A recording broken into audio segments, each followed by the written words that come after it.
Peace, peace. Assalamu alaikum. Shalom, shalom. Hotep, Islam, Alafia. What's going on, family? What's going on? How y'all doing? How y'all doing? We are here with another episode, man. Another episode, y'all. Episode number 42. Episode number 42. We made it. We here. Happy Monday. Happy Monday. Happy Monday for another episode. Man, we're going to be talking about, we always have different topics, right? We always have different topics. But our main focal point and our core is education, right? Is education. So we're going to be mixing education with talking about women, right? African black women, the state of African black women, with our beautiful beloved sister who will be joining us soon for a lovely, much needed topic, discussion, and conversation. So she should be joining us anytime, any minute now.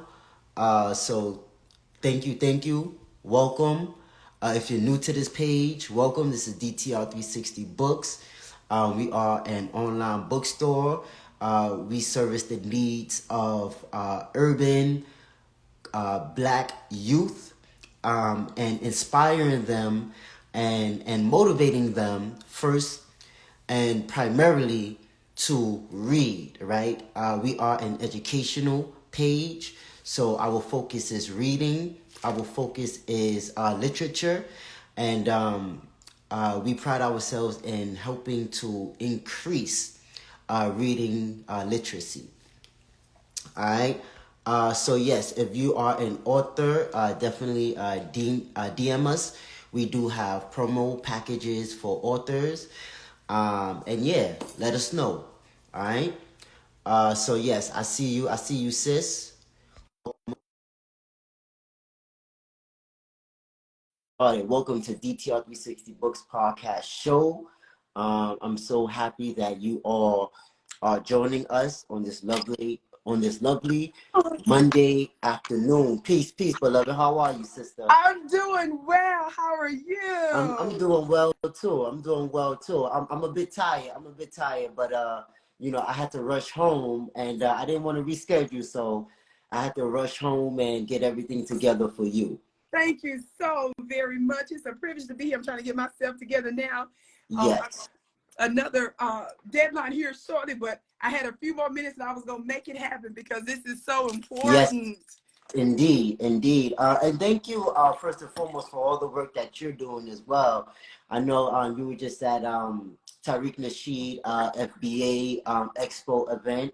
We're going to talk a little bit about that and just, all the work that you've been doing, just being a truth speaker, right? Because not enough of us are truth speaker in any capacity that we serve. So in any case, let's get started because I don't want to waste any more time. Thank you so much for the privilege, first of all, and welcome to your audience. Yes, indeed.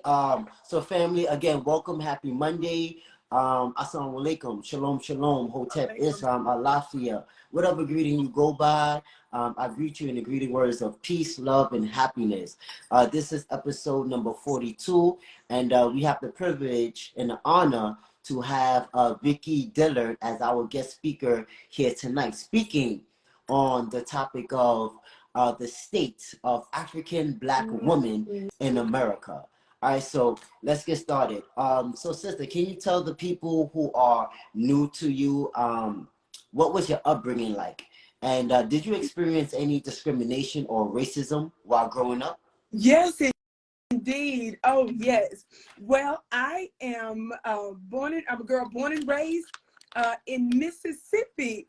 And then some years later, I moved here to the Wild Wild West to Colorado and been here ever since.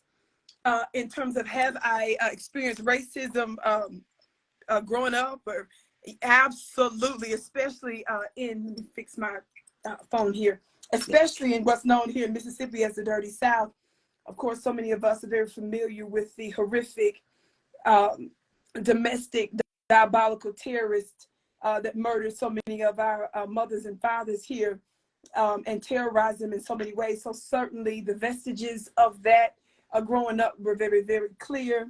And not only structurally, not only did I experience it with some of my school teachers, neighbors, I can remember very, very explicit things that took place from when I was working at even a McDonald's there. And we still had folks that were still referring to me as colored, that colored woman, or that, wow, this, that, the third. And that was me as a teenager working at a McDonald's. I can remember when I was babysitting a couple of my cousins, and they lived in a mostly, white area at the time. And when I was babysitting them and checking on them outside, some of the white neighbors, they were still referring to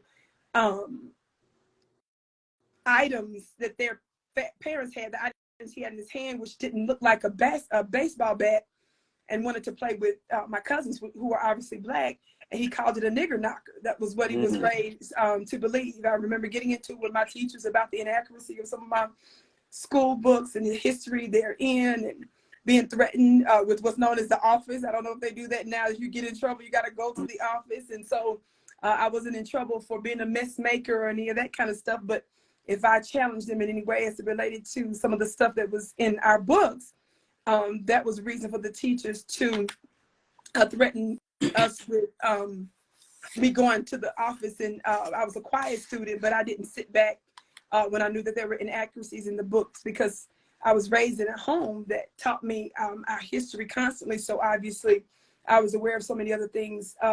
Those are just some of peripheral issues, if I'm being honest. There were some other explicit things. For example, I was raised in a very strong, strict Christian home where my folks really, really lived the life, and they had influence, not just in the main church I was raised in, which was New Prospect Missionary Baptist Church in Meridian at the time. But I can remember my grandfather was a pianist, and he would not only play at the main church, but he would also be playing at other churches. And one of the other churches was deep in the country, in some ways away from our home. And that particular church, I think, was called Galilee. So it was really deep in the sticks. And as a child, I remember a section of the skinheads during our services would come by the church and throw bottles in and break the windows. That's during my time. Wow. In remembrance. So that, of course, in addition to obviously a lot of the other inequities, the structural inequities there, but these are some explicit things that I remember. Indeed, indeed. And how did that play on your psyche, and what was your mindset like at that time? My mindset was very clear. Number one, I feel like I was never ignorant of the devil.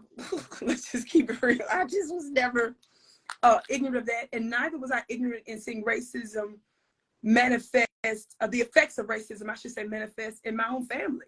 Obviously, my grandmother in some places was still going through the back door. I'm 44 years of age, and I remember her still, quote unquote, respecting some of her white friends by doing that.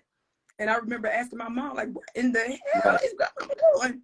You understand? My grandfather, I can remember, he was still, as an educated man, as a man that was well known in the community, he was still as a side job just a few times a week, still working for his white bosses. And I can remember that little young boy still calling my grandfather by his first name, working for them folks, making a few extra dollars. So it was never the effects for me. I don't know. I always had real clarity, very good clarity on. And even though I saw what I considered to be some very problematic things within my own family in terms of how they responded to it, I still saw some forms of resistance. Like my grandmother really was legendary in the Girl Scouts. She's actually in a Girl Scout book. As one of pioneers for the Girl Scouts in Mississippi. And one of the things that she did when my grandmother was responsible for a troop, and this was just a bit before my time, but this when the Girl Scouts were really about that life, and it meant more than what some of the agendas they're doing now in Girl Scouts. But I grew up seeing my grandmother in a Girl Scout book, books Okay. as a legend, really. And I can remember her Girl Scout troop was due some honors, and they outdid all the other girls, including some of the white girls. But before my grandmother's girls went up, the white women made it clear to her, you know, they called her by her first name, Corinne, you know, your girls. Now, when they announced, we announced that they're ward, but make sure that you don't bring them across that stage, okay? And so Grandma said to them, yes, ma'am. Right. And when they called her troop number, she trotted her very black Girl Scouts right across that stage. So she did it anyway. She did it anyway, but played it. You don't say yes, yes. She just said yes, oh, yes, right. ma'am, yes, ma'am. So those are the kinds of things. It was subtle, but powerful. But powerful. Yes. Yes, sir. So those are the things that I saw. One more I would give. I tell this story often with my mother. She worked for the city, and I know she, whether she was conscious of a lot of the stuff that was happening, they are not. I know she would have witnessed some inequities there, but because she was on the inside of the city, she was a secretary, she saw and got hold of the fact that there were certain planning officials that were responsible for having lights turned on in your neighborhoods, having this. So because she was on the inside, one of the lights on our streets was off for a long time, but because of the access that she had, she knew who to contact to utilize that system. So when you talk about the subtle things, those are the things that I remember and I saw them do. Right. Yeah. That's key, because sometimes you don't need to be all like aggressive and just out there, right? There's ways in which you can fight the system and fight racism. So that is key that you told those stories, because again, like I said, you know, and your grandmother, grandfather are just very much revolutionaries, as you know, those of we know out on the forefront, right? So again, everyone doesn't need to be on the forefront, behind the podium speaking and, you know, quote unquote, you know, being aggressive. We can do other things to resist, and we can do other things to fight racism, as we know how. Yes. So, and can I give you one more? Yes, ma'am. One quickly. Some of these examples I give because I'm afraid we might miss their impact. I teach my students this in my spiritual school, and there was a similar quote somewhere. I'm not going to quote it exactly right, but I'll say it my way. Some of the greatest shifts in our lives happen in subtle, almost imperceptible ways, you see. Those are the things that often makes the biggest shifts. So when I was a child, I had a dream about this lady. How do I pronounce her name? Miss Polly Hollybird? Yes, I was told that's right. Miss Polly Hollybird, she was a lady that I would see at other churches. I don't know if y'all remember this. I'm 44, so in Mississippi, when you're in the Baptist church, sometimes you would go attend other churches and do what they call an A and B selection. So that the churches, they would have all kind of other churches and their choirs coming in, and they would do a song like, so-and-so New Prospect would do their A and B selection. Y'all may not know that. So I remember seeing this black lady every time we would go to other churches and visit. She would always be the one that was shouting. So just imagine me as a young girl, I don't know, maybe 8, 9, 10 years old. I dreamed about her, but I dreamed that she was behind bars in prison. So I in jail. It was a type of jail. And I woke up and I told my grandmother about the dream, and she told me that she walked with Dr. King. She was a civil rights activist, and she was jail. Right.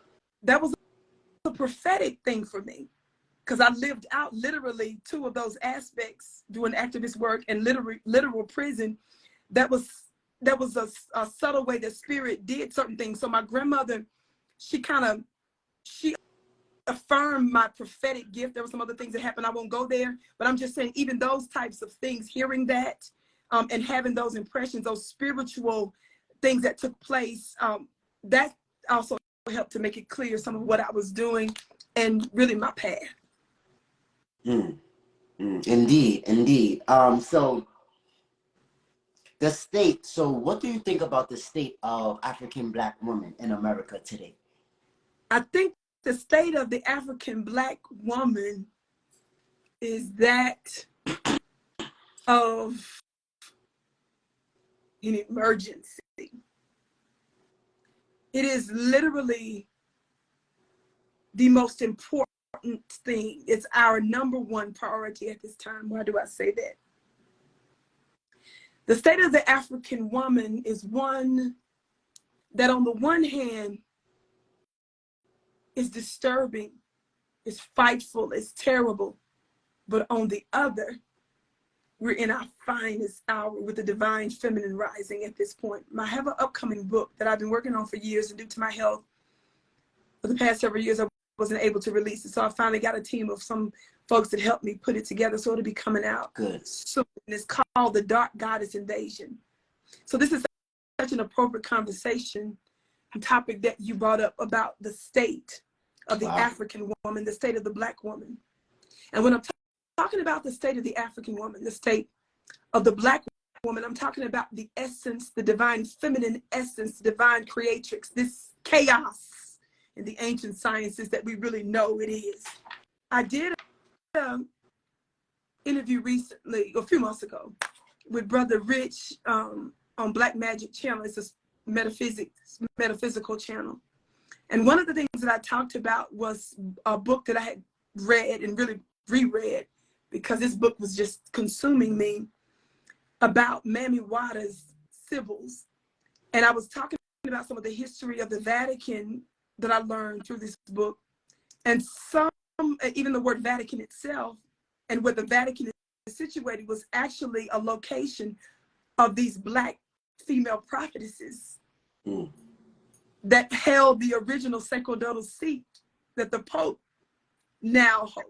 Wow. The literal location, and even when you study the etymology of the word Vatican, what that word Vatican means, and some of the sacred secrets and some of their spiritual practices and sciences that not only did the Catholic Church steal, and subsequently some of the other denominations that are connected to that, and the offshoot of the Protestant church that came out of that, that preceded the Catholic Church, was the Orthodox Church, but also some of your major religions. My friend the other day said to me, we were talking, and she wanted to know, people are tripping about some of the Black women that are doing a lot of the ratchet stuff, and of course I've seen it, and there are times where I felt compelled to do some commentary on it. Okay. But there's some understanding that I have with it, and a balance that I have with it. Why? Because some of the, what we call the ratchetness and the wildness that we're seeing amongst some of our sisters today is really the state of the divine feminine trying to emerge in some way, where her voice and her expression, her intuitive and prophetic and creative gifts have been suppressed. So like when you pass a concrete sidewalk and you see a small flower that makes its way through the cracks, you wonder, how could that be? She's going to emerge in any way that she can until we make room for her. You see. And how do we make room for her? Make room for her by making room for her. What you're doing right now, what some of my brothers, I shout them out, they have not been intimidated or tripped out about my expression, but have provided a platform, for example, for my voice simply to be heard. Right.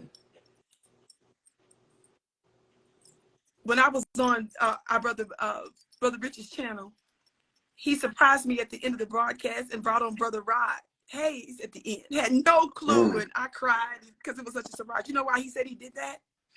He said he wanted me to know and feel supported that there are Black men that actually respect and honors the divine feminine, because Rod Hayes is known for a lot of his commentary on the divine feminine, the importance of Big Mama.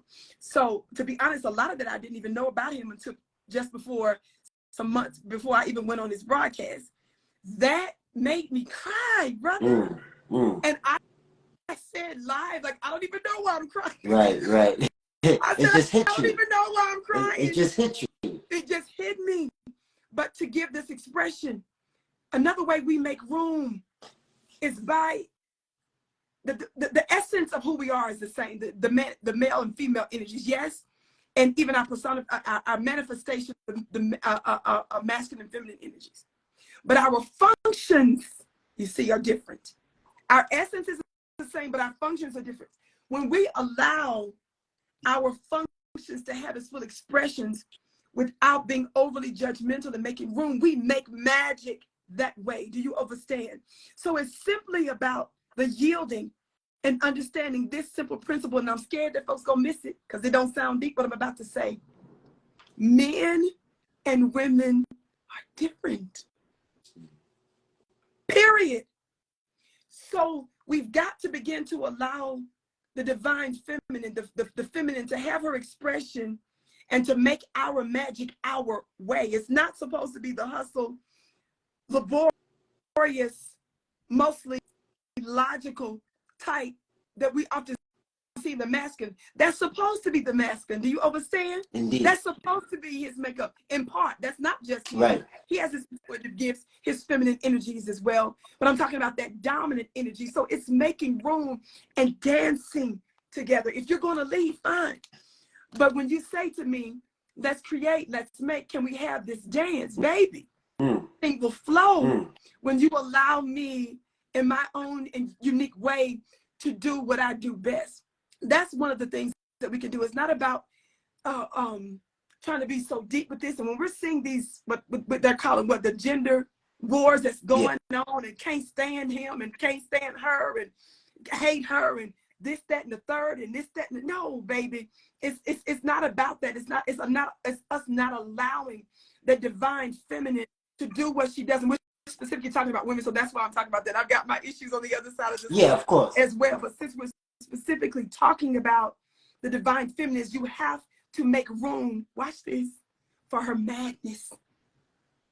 You have to make room for her to do it her way. That's how the intuitive gift works. She does it differently. And when our energy is what it needs to be, when we're well cared for, when we're well nurtured for, we make magic.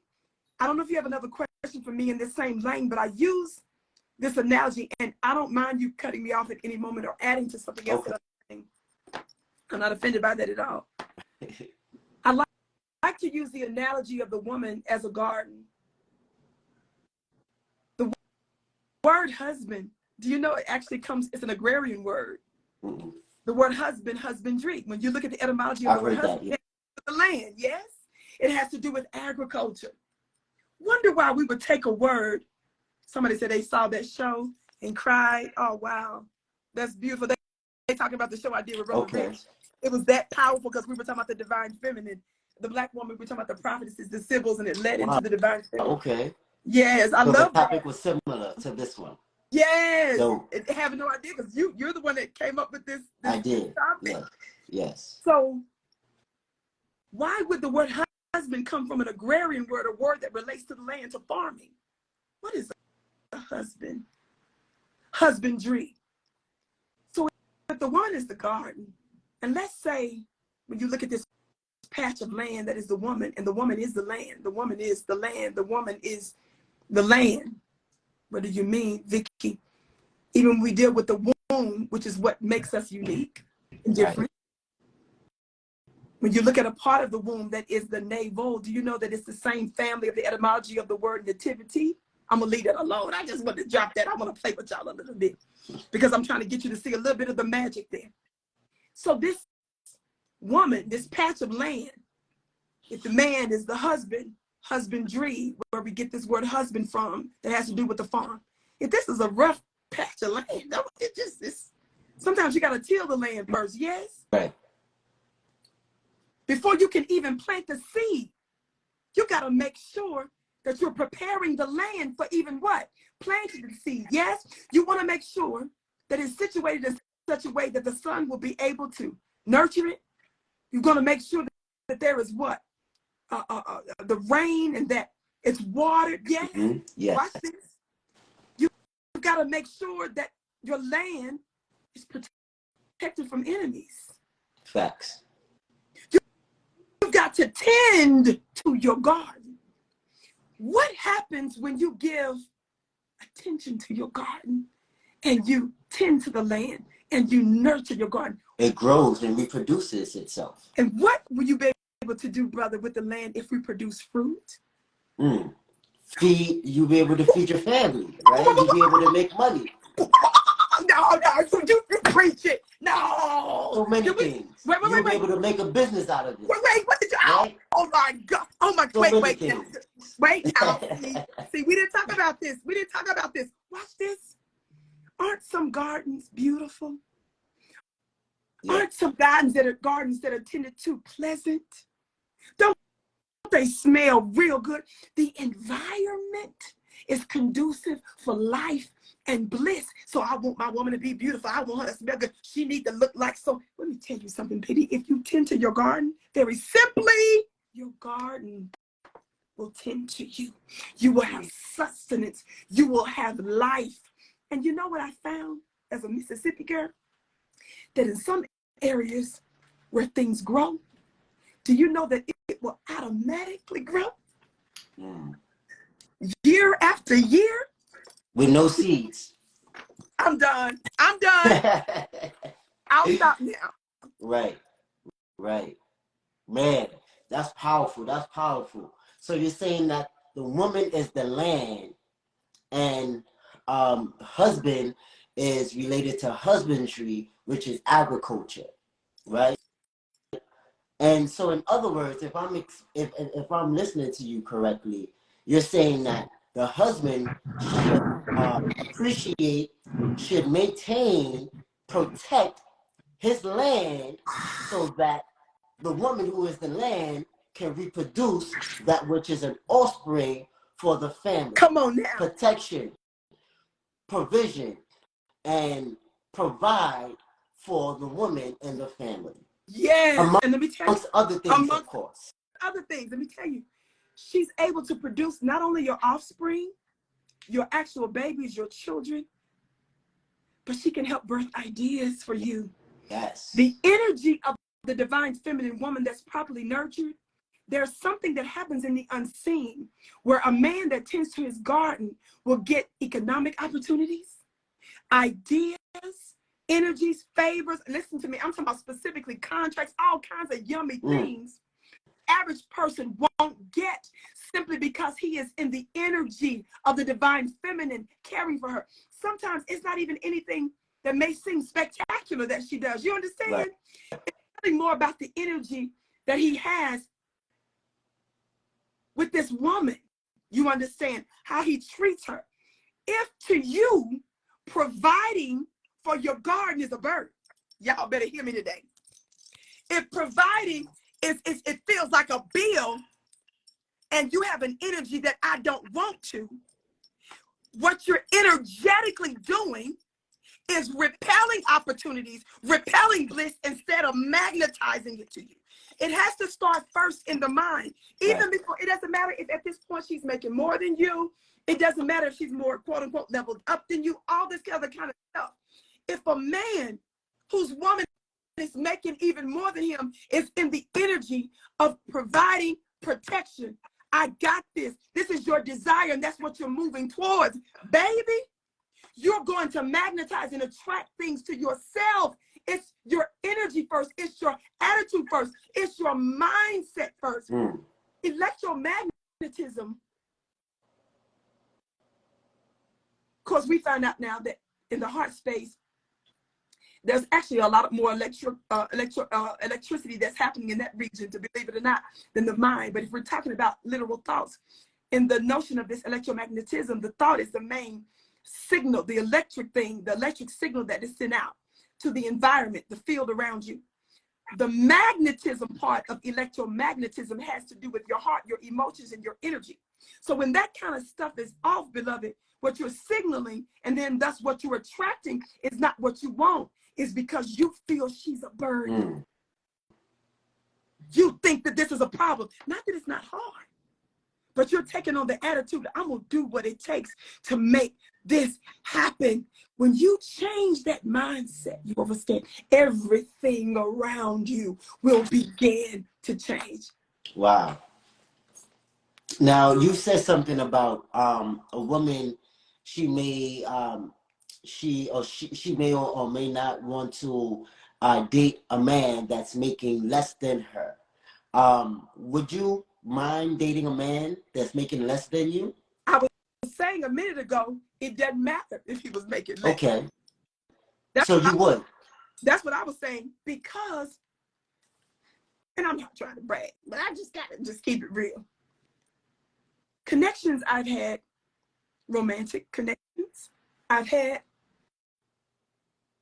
where he went from working at a newspaper company selling newspapers over the phone to a very expansive 6-figure job, had everything to do with me. Okay. And even Everything. when we were Everything.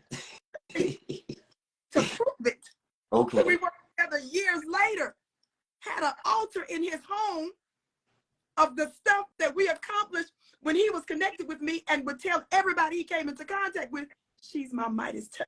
Mm. And I So this is the, I don't mean to cut you off, but I agree with this statement that I'm about to say. Okay. Is that women are very influential, powerful, and persuasive to a degree to progress and to advance men into their highest potentiality. You got it. Absolutely. Right? We're multipliers, hence the land. The seed that goes into the land, right? When you're sowing.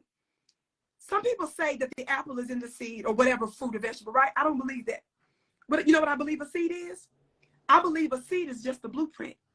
I believe this inside the seed is the instructions it gives to the ground what to make. Mm. And once it's dropped in there, it drops the code to the land, gives it direction, and then that's when the earth begins to form what's dropped in it.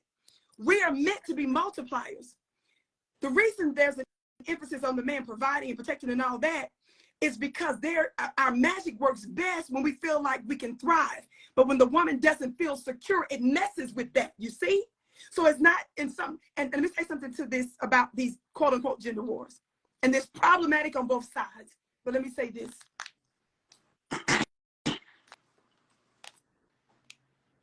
It's difficult when you're saying something, and I don't want our people to always be triggered when we're hearing either side, but be careful when we're so quick to say, well, she said she wouldn't do this, or he said he wouldn't do that, because you can say something wrong and still hear it right.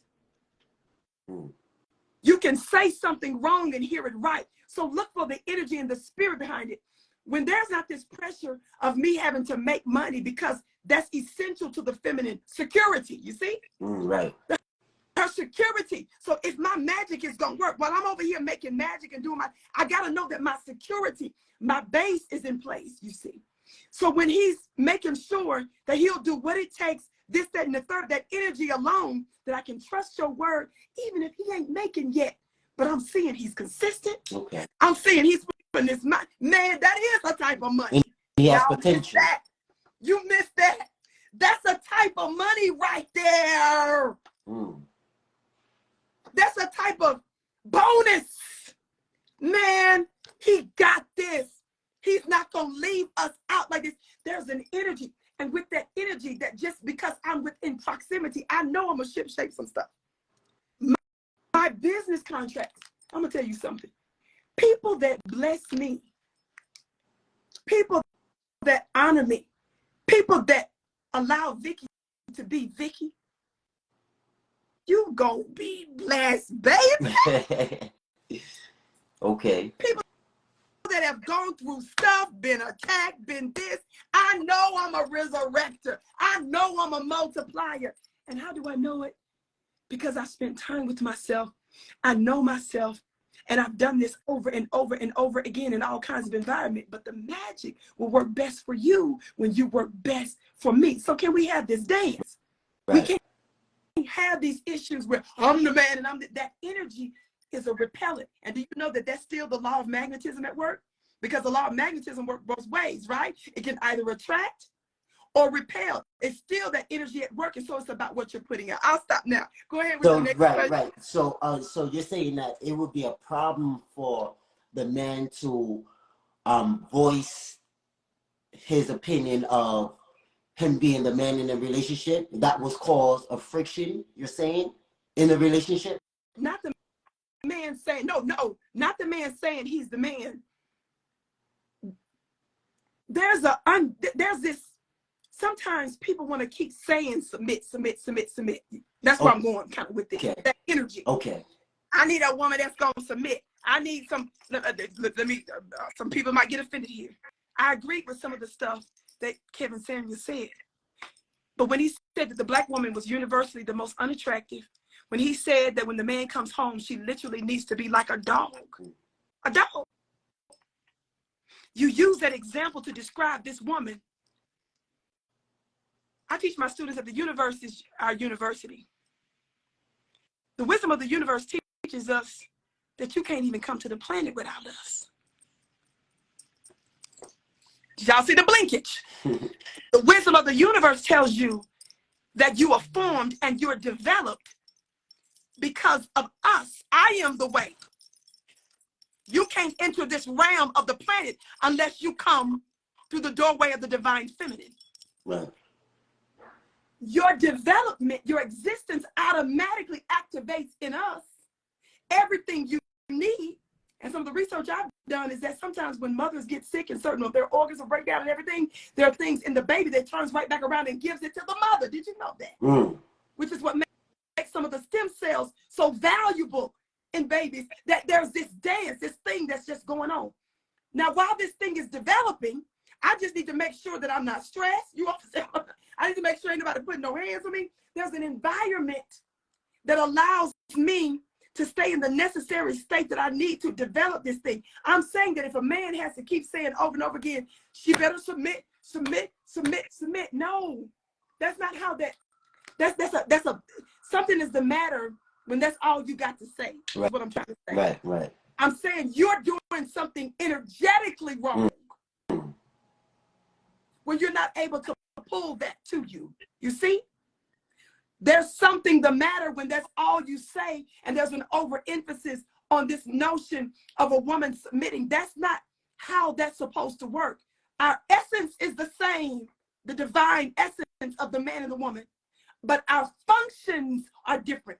We have different types of power, you see? Right. And so you show respect to the power and the energy of the woman when you're moving appropriately and you understand, you know, your woman. But it's something wrong when you try to do it by force and say, it's just physical. She needs to greet me at the door like she's a dog. You understand? Right. She needs to make sure that she's a size 4. You see what I'm saying? She needs to make sure, because I heard Kevin say, as soon as she's done with birthing a baby, he's giving her X amount of weeks or months or something to drop the weight. I mean, it's just some of these outrageous, right, you know, things. That's a type of pressure I'm trying to get you to understand. So it's not about that there's not this submission that needs to take place and this way of relating to each other. But it's how you do it and how you say it. Indeed, all of that. And the divine feminine we've gotten away from historically. And let's just use the Sibyls, for example. Mammy Waters Sibyls, you can get the book, and there's a multiple series that are out there that's on it. One of the things that was discussed with these women, by the way, much of the scriptures that we know today is believed to be plagiarized from some of their prophecies in their scrolls. Not only were the African and Black governments, military leaders of the day didn't go to war or make major decisions without consulting with these women. Even some of the white, later on Greek and Roman governments also would come to them, and many of them by force, to get their counsel and their wisdom. They would do the necessary, what we would call conjuring. They would do the necessary propitiations and offerings, and they would tap in spiritually. You understand? There's a place, there's an understanding that we have to have, that there is a wisdom. And if you even look at the word Allah, do you know that that started out as a feminine? Yeah. It used to be a lot or something like that, I think was similar to that. That was one of the words, I think, similar to that in some of the research I've done. It's been some years ago. But it was a known thing that Allah was a feminine term, and then it became overly masculine, just like we see some of this other stuff that's overly masculine in so many other religions. What I'm trying to say is the suppression of that energy is messing with the world. And can I also tell you this? It's messing with the money. They ain't ready for this, baby. It's messing with the money and the state of the world. Some of the governments of the day with some of the Sibyls, you can do some of this research, and I'm happy to share. Blessing, come here for a second. and hand me this book. I want to show you this really quick. Yes, ma'am. That when the Sibyls who had temples in much of the known world, they end up turning. In fact, the book of Revelation, we talk about the 7 churches. You remember hearing about that when you read this about the 7 churches in the book of Revelation? It's believed, my Mammy Wata book. I don't know if it's, do I have it down there or did I put it right back over there on the shelf? Okay. I don't believe it is down there. If you don't see it down there, just see if you see one of the Mammy Wata books. Some of the churches that's known as the 7 churches, because of some of the areas that it's in now, like Asia Minor, which is close to, which is known as basically the modern Turkey area now, and other so forth, we automatically assume that these are white areas, but these were areas that were obviously populated by indigenous to Africans. Yes. Yes, Yep. because we're indigenous to the planet, not just to the continent of Africa, but to the entire planet. So these temples that they raised up, they ended up being seized and taken over by some of the Christian churches. Do you understand? Some of their teachings were burned.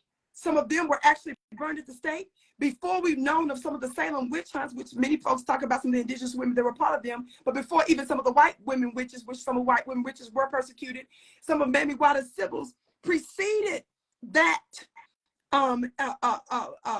torture because of their prophetic gifts, because of their insight. And yes, history shows this, brothers. I know you ain't gonna like it. I'm more pro-masculine than any other black feminine that you're gonna see. Thank you. These are 2 of the books. I got one more. Can you all see this? Yes. Imam Water? Yeah.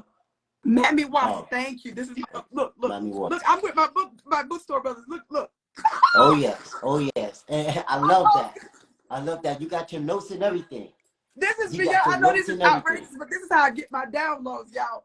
Yep. Reread it. This is another one. This is another beautiful one. The Sibyls, the first prophetesses of Mammy Wata. The subtitle, listen to this, The Theft of African Prophecy by the Catholic Church. This is by Mama Zugby. Can you all see her name here if you want to look into this? I want to share this. This is powerful information because it's so many receipts, so many citations. These are 2 volumes. Look at this.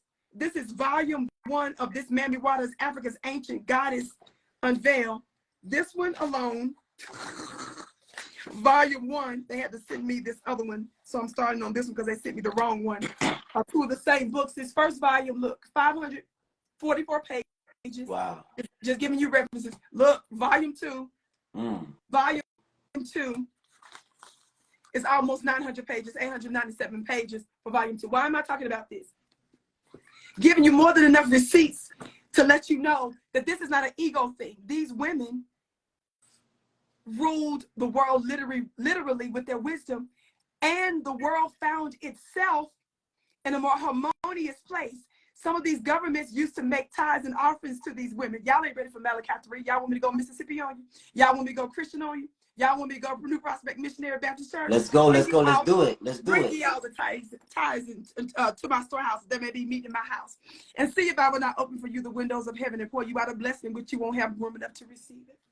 They used to give their temples regular offerings, and they thrived. There was a time they became so jealous, they said they were going to stop giving some of the government money to them. And some of the people in government revolted and said, when we give to these women, we thrive. I'm simply saying, let's look at some of the state of the world, because we don't want to listen to the intuitive, divine, feminine wisdom. When I'm talking about the universe being our university, we look at the wisdom of the universe and the natural order of things. This notion of Black women ruling was not based on some Karen white woman, Me Too, egotistical thing. No, baby. It was about the natural flow of things. And I'm simply saying, when we look at the state of the world today, it has not balanced out the way that it needs to. And I am saying the state of the African woman, I'm saying the state of the Black woman is an emergency, because we need to hear her. And whether you like it or love it, it's going to happen voluntarily or involuntarily. Indeed. Indeed. So you said that our universe is our university. Yes. How so? Can you elaborate on that? Absolutely. When I say that our university is our university, we have gotten so programmed with public school systems and the way the oppressive class does things is we think that the only way to learn something is in their school systems, in a classroom, using their books. And when they give us their diploma, their little piece of paper, when they say do it this way, that's official. That's what we say. Right. But when we look at just things around us and the order of things, when we look at principles of the bee, when we look at principles of the ant, you understand? When we look at the seasons, I had a Westie before he passed. It's been over a year or so ago. It was a gift from my ex lover. So almost 20 years ago. He lived to be almost 17 years. My condolences. Thank you. Sorry, sis. Thank you. And I was in Mississippi, so we didn't have a lot of domestic dogs in your house. And they didn't believe in that Mississippi. We had a dog tied to a tree, winter, spring, summer, fall, outside. So he got me this gift that I didn't even really want. And I named him Kingdom. And he was one of my greatest teachers. Kingdom, the dog. Kingdom, the dog. Okay. So West Highland Terrier. Answering your question about how the university is our university. He taught me some things about, even though his size was small, somebody actually compared me to him one day because of some of the activist work I was doing alone against some powerful entities. And I was told one time, you don't know your size like this dog. He would get into it with big dogs, defend himself, and he actually defended me and got into a bloody fight. And I would watch him and how he moved. And West Highlanders, terriers, they're known anyway for taking care of rodents and stuff. And I had a huge house years ago, but it was out there on a bunch of acres. And so I was really tripping because in our garage, we were getting some of these large rats that was coming out the woods. And I said, I know we didn't spend hundreds of thousands of dollars for a leveled up house for me to be dealing with no rodents. So I was in denial for the longest time, but it had to do with where we were and its access points. So my ex researched the terrier, knew that those West Highland Terriers used to be in the King's Palaces. They used to specifically have them in King's Palaces because they would go after the rodents in the palace. So his nature kicked in with this problem. And one day we were looking for him. He didn't answer us. I started to freak out because we looked all over the place. We found him in the corner and he was playing to death with two rodents he caught. Oh, wow. His nature kicked in and he killed them and he was there playing with them. And one time, a couple of times, he killed a couple of squirrels. But I'll give you this quick principle and I'll tell you what I mean. As small as he is, he tried to climb a tree to get a squirrel that was chastising him from the top. This terrier. It's fascinating to see a terrier, a dog, try to climb a tree. Right. So he was trying to get at these squirrels. It wasn't working. He realized, Kingdom, you're not gonna be able to climb the tree, baby. Right. But he didn't give up. You know what he did? We watched him, and he killed a couple of different squirrels this way. He realized that the squirrels would oftentimes jump on the fence, and then they would make their way onto the tree. So he kept himself some distance, and instead of him being aggressive and showing his body, he stayed at a distance and very quietly came upon him. He saw one of them get on the tree. You know what he did? Or get on the fence. You know what he did? He shook. Yeah. Did you hear what you shook the tree? That's what he did, I mean, bro. He shook the fence. He shook wow. Come on, somebody. And guess what happened, bro? The squirrel dropped. And what did Kingdom do? What you think Kingdom did? Oh, he ate that sucker. Come on now. I called him a murderer. My mother went outside and got rid of the thing. I wouldn't touch the dog for days. He had to take a bath. I put some stuff in his mouth. And she said, he's a... I said I couldn't see him to say it wasn't his first time doing it. Right. I'm saying he approached it differently, and I learned a principle from him that you ain't got to do it like that. You ain't got to climb the tree. That's not your nature.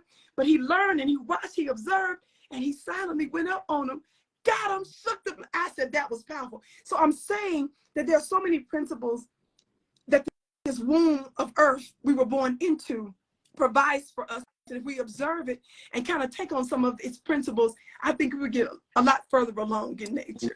Indeed, indeed. So quick question, sister, have you seen the movie The Woman King? I did. Okay. And fairly recently.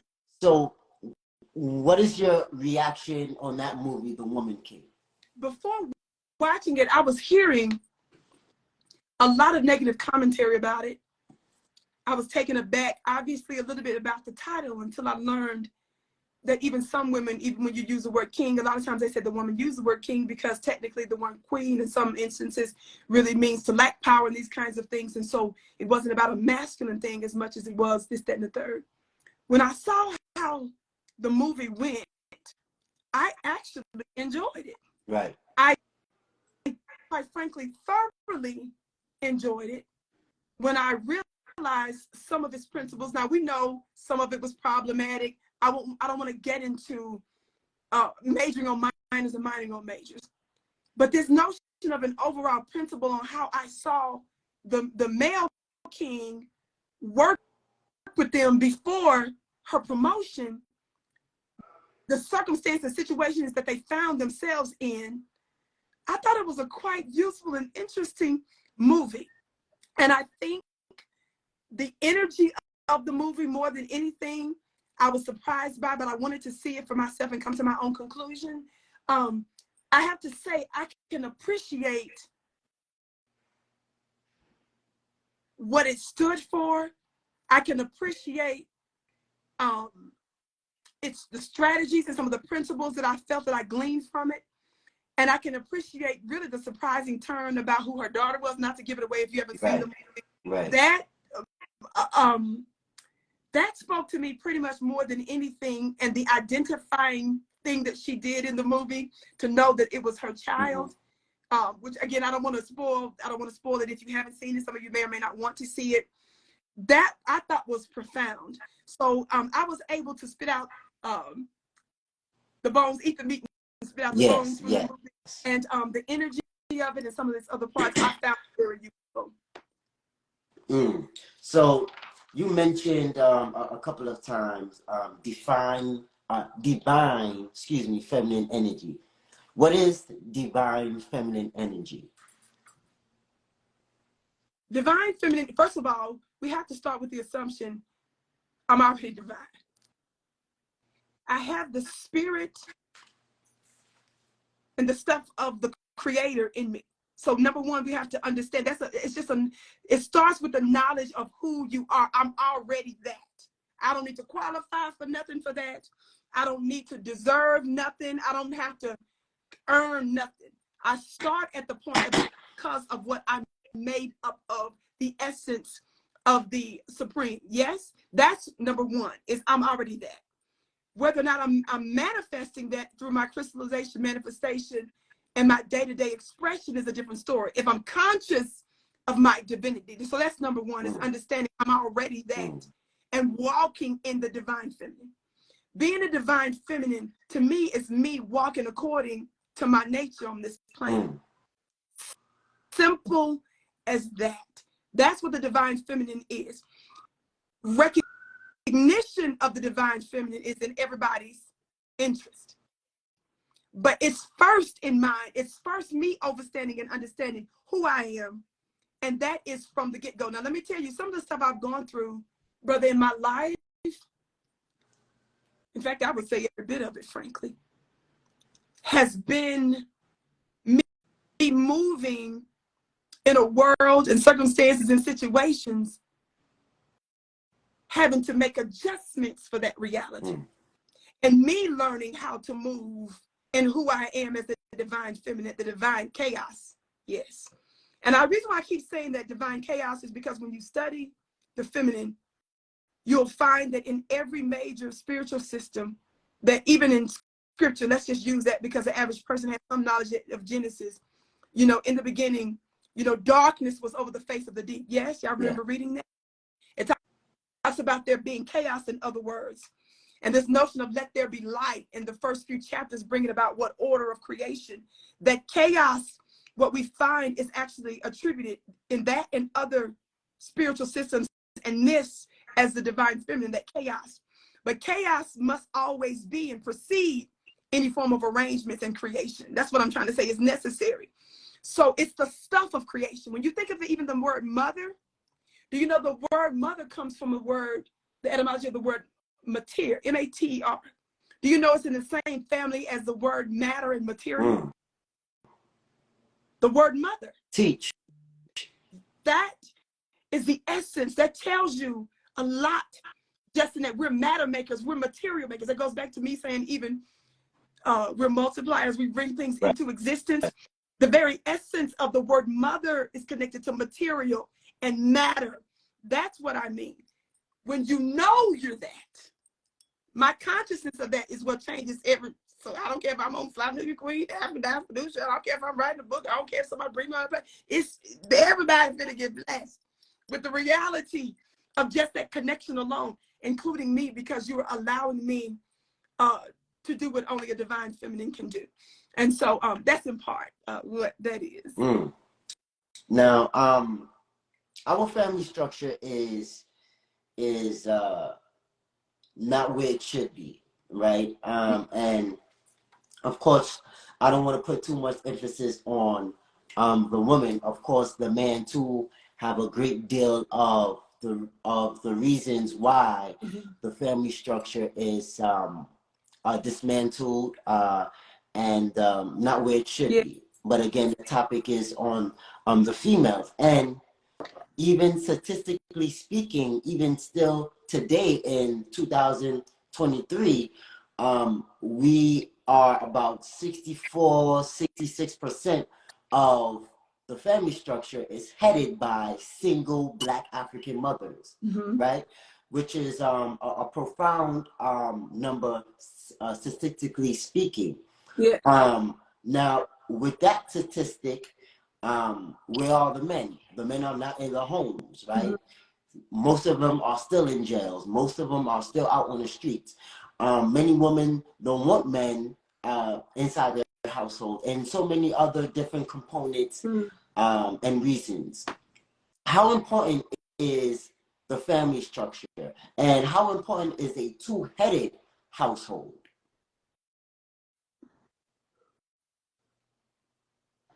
They called marriage an institution for a long time. Yes? Yes. And we've gotten away from, again, I'm from Mississippi. I'm kind of old school in this, even though I'm still almost my mid-40s.